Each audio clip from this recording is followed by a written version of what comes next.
This is CBC Late Night News.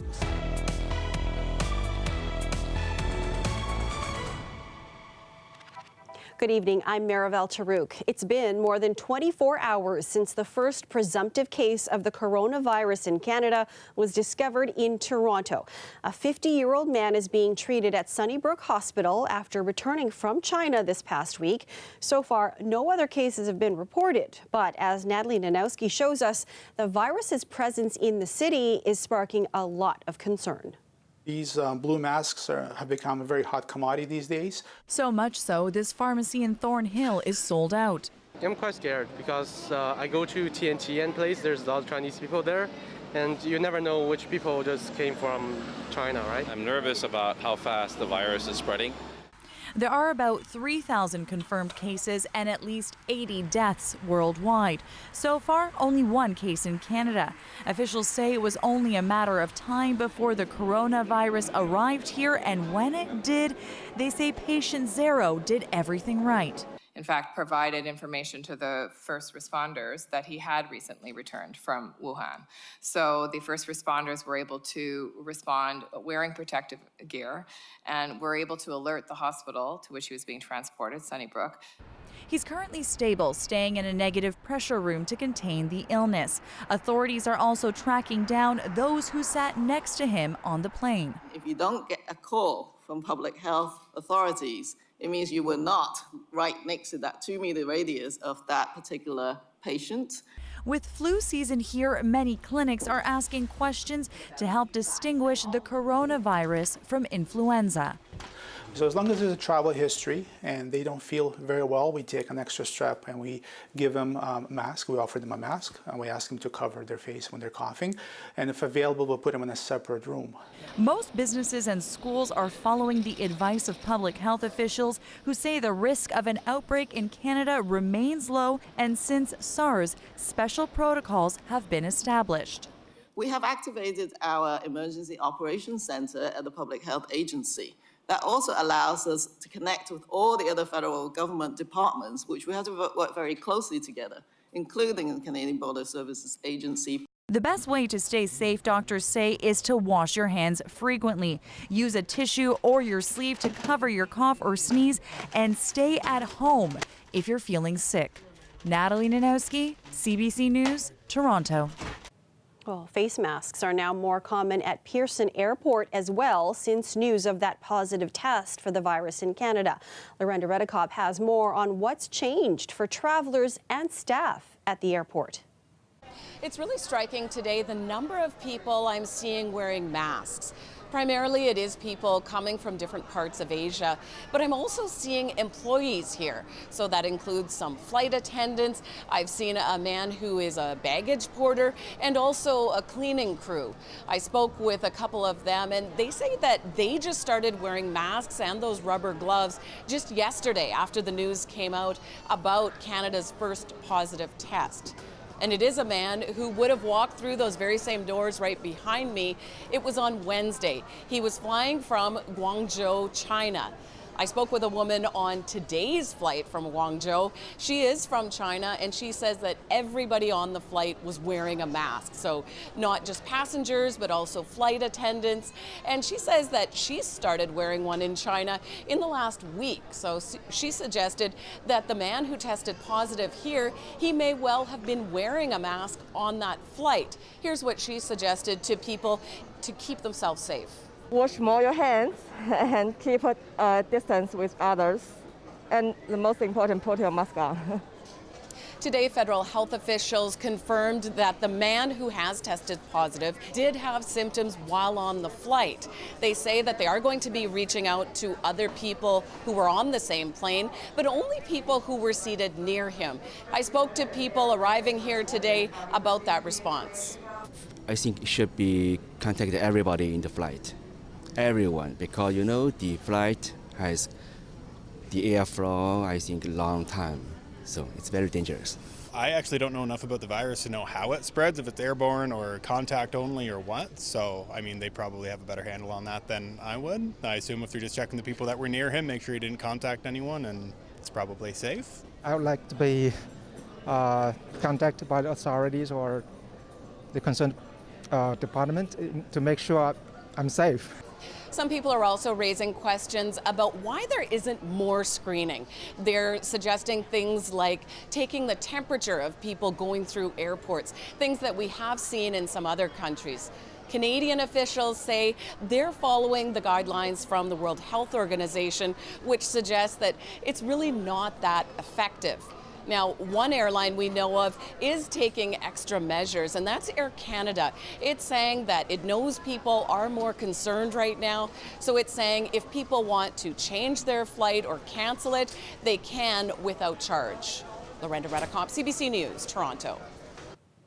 The number of deaths in China linked to the coronavirus has jumped to 80, and the number of confirmed cases has risen sharply to more than 2,700. And it has the government ramping up efforts to contain the spread.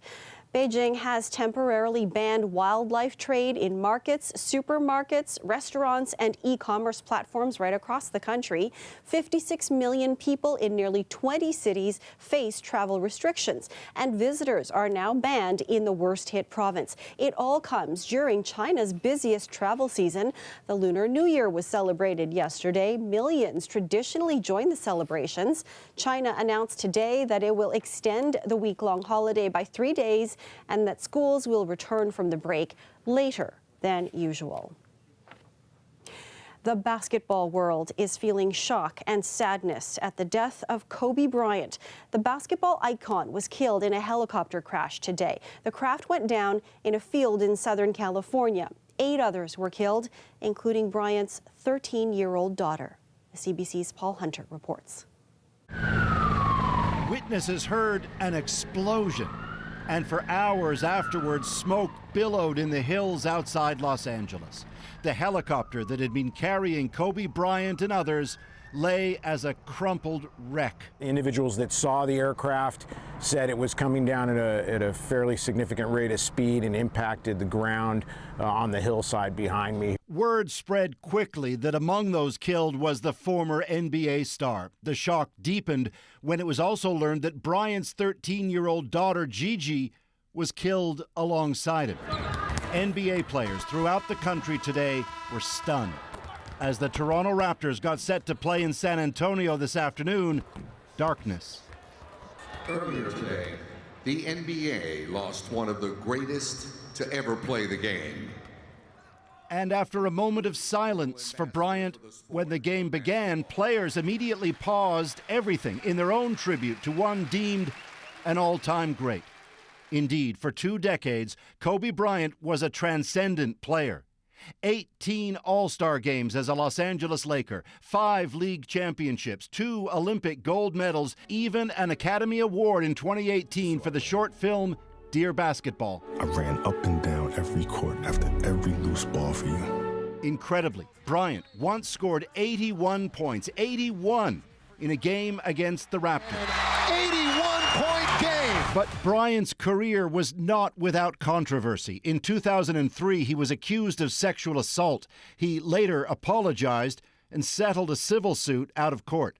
His popularity waned, though over time it rebounded, and he retired as a fan favorite with a flourish in his final game, scoring 60 points. Most points scored by a player in the NBA this year. Tonight, the league, its players, and fans everywhere mourn. Paul Hunter, CBC News, Washington. Kind of forget what's really important in life, and how can all be gone in just an accident. And so to me, it's all. I just want to get home and kiss my kids. It's the way I go about basketball life, competing, working to be the best, maximizing the God-given abilities, just like you did. Aldridge and Gasol to jump center. And the Toronto Raptors death has had. The team released a statement on Bryant's death saying, "We are united in grief and deeply saddened at the loss of one of the greatest players in our sport who was taken far too soon." Well, it's time now for us to take our first look at weather for this evening, and we'll go to Mike DeNicolantonio for that. Hi, Mike. Matt. I'm sorry. Hi, Matt. Not a problem at all. Good evening. So I do have a little bit of good news on the weather front in that the precipitation that we've been seeing over over the weekend, we're going to be pretty clear of that. So our overnight temperature right at the freezing mark, feeling like -5. That's pretty well around the seasonal mark, maybe a little bit above that actually. And as we take a look as we get into Monday, temperatures are again just above that seasonal range. Seasonal is about -2 for this time of year. So Toronto's sitting at 2 degrees on the positive side. Same story in Niagara Falls and Hamilton, 3 degrees in Oakville, -1 a little bit further to the north, Orangeville and Barrie. As far as precipitation goes, we're seeing it pretty well cleared out from what we saw over the weekend. We had some rain in some places, some snow in other places, but high pressure is setting into place and it's going to lead to dry conditions over the course of the next few days. Not too gusty either, looking at just winds in about the 20s to 30s as we get into the day on Monday, so nothing too significant to speak of there. And this is just a little bit of a peek at the long term as we get Monday into Tuesday. You see high pressure, nothing going on there either, and a real lack of moisture in the atmosphere as well. So it's going to set up to be a pretty nice week, but maybe a little bit of cold as we get into the middle and towards the end of the week.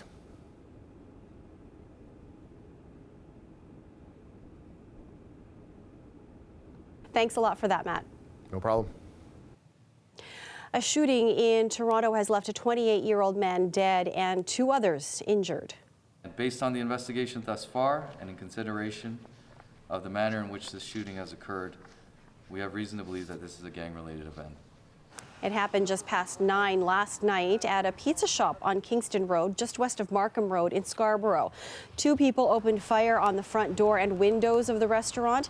Police described the shooting as an ambush. The victim has been identified as Stefan Kelly. A woman in her 40s and a man in his 50s were also shot and taken to hospital, but have since been released.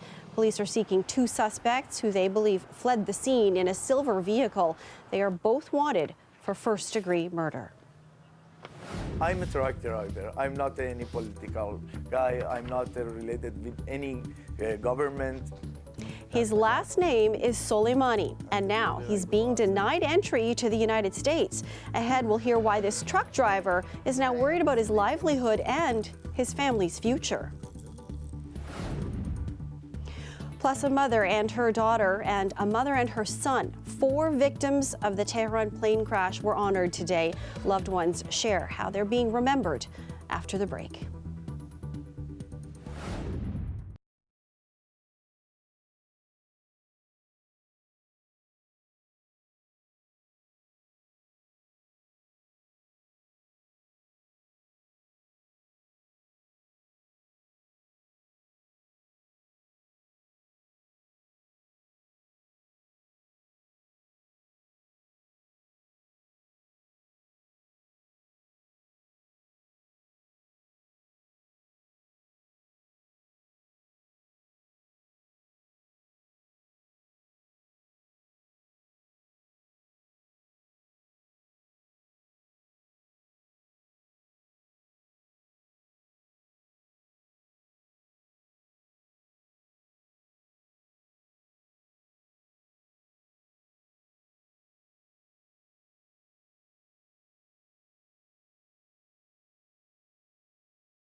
Two families devastated by the Iran air crash laid their loved ones to rest today. The victims were two mothers and their children, and hundreds gathered to mourn them. The CBC's Shannon Martin reports. This is my son's room. The memories are everywhere, some comforting. He loved dinosaurs. Others just too much. It's the first time he's been home in 2 weeks. Hadi Ahmadi flew to Iran as soon as he heard the news. His wife Behnaz and 9-year-old son Ramtin were on board flight PS 752. She was a wonderful wife, the best mother, best friend, kind to everyone, very generous. She always had a smile. Ramtin had short life. My son was lovely, happy, energetic, and friendly with everyone. As soon as he would see someone, he would hug and say hi. It's your wife and your son, they're your whole life, your whole... Yes, and I don't have them anymore. So everything is gone, all of a sudden. They were buried in Tehran, something he says his wife would have wanted. This afternoon, more than 300 people gathered north of Toronto to say goodbye. She made her people, her family, and her friends in both lands, Iran and Canada, proud. A dedicated mom and a little boy loved by so many. The outpouring of support from his community and across the country felt deeply by this father. Back home, he says that's what helps keep him going. That and the memories that fill his home. Tell everyone that how much I love them and how much I miss them. It's impossible to forget them. It's impossible to live without them. Shannon Martin, CBC News, Toronto. Tomorrow marks International Holocaust Remembrance Day, and today in the Auschwitz concentration camp in Poland, survivors shared their stories. I was very lucky that I was alive, that they took away most of our friends, and every time they did roll call, they took away some of our friends, and we never saw them again. Nazi occupiers killed more than 1 million people, most of them Jews, behind the walls of the camp before it was liberated at the end of the Second World War. Tomorrow marks the 75th anniversary of that liberation, and ceremonies of remembrance will be held at the site. Some 200 survivors from around the world are expected to join. A Toronto truck driver is worried about his livelihood because he can no longer cross the U.S. border. He believes it's because he shares the same last name as Qasem Soleimani, the Iranian general who was assassinated earlier this month. Babak Soleimani says since then, he hasn't been able to enter the U.S. for work. On January 10th, he was turned away at the Windsor-Detroit border. He says U.S. border security told him to get more documents and try a different crossing. But he was turned away again in Buffalo. Angelina King sat down with him at his home to hear more of his story. They came with the police car, the lights is on, they escort me to inside. I went inside, first of everything they took my cell phone with password. What kind of questions did they ask? In my opinion, actually, I think it's the main question was my last name. They start first with my last name. Do you have any relation with you and that general in Iran? I said, no, absolutely no. They asked me this question more than 10 times from different way. Because that's a common last name, exactly. Right? It's not only in Iran, it's a very common last name in Middle East, actually. They asked me my opinion, what I'm thinking about that situation between Iran and US. I said, I'm following the news. I'm always following the news. I have some opinion, but I'm a truck driver. I'm not any political guy. I'm not related with any government or anywhere, you know. And after 7 hours, they asked me to one document. I did 2 years military 19 years ago, 20 years ago, when I was 18 years old. I just finished high school. After that, I went there. Then in Iran, you had to serve in the military. Exactly. A lot of country has that service military. They said, okay, don't come back to United States anymore. I asked why. What's the reason? They said, we cannot tell you the detail. They give me paper. It doesn't show anything. What's the reason they refuse me? When I don't know what's my problem, how should I fix it?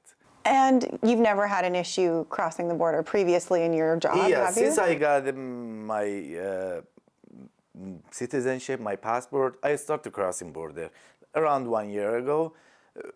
In average, I cross the border 4 times per month. And I never stopped for any issue.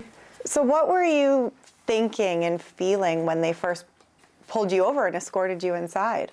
I was confused, I didn't know what happened to me. I'm in Canada like 6-7 years. I try to be good Canadian citizen. I never did any problem. I never did anything wrong. How does this affect your livelihood and your family? My newborn baby girl, she got my last name as well. I'm worried for her too. And also, I'm worried for my job. If I'm losing my job, it's a big problem for me.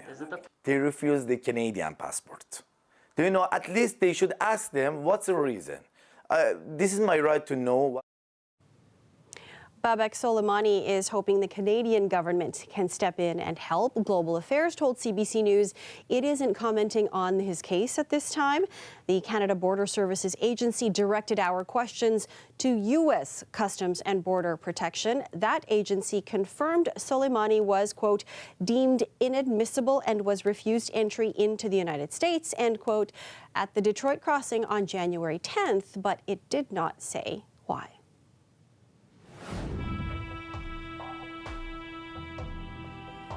Coming up, we'll take you to Scotiabank Arena, where a tribute to Kobe Bryant is drawing fans. That's after the break.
Tributes to the late, great Kobe Bryant continue to pour in, including here in Toronto.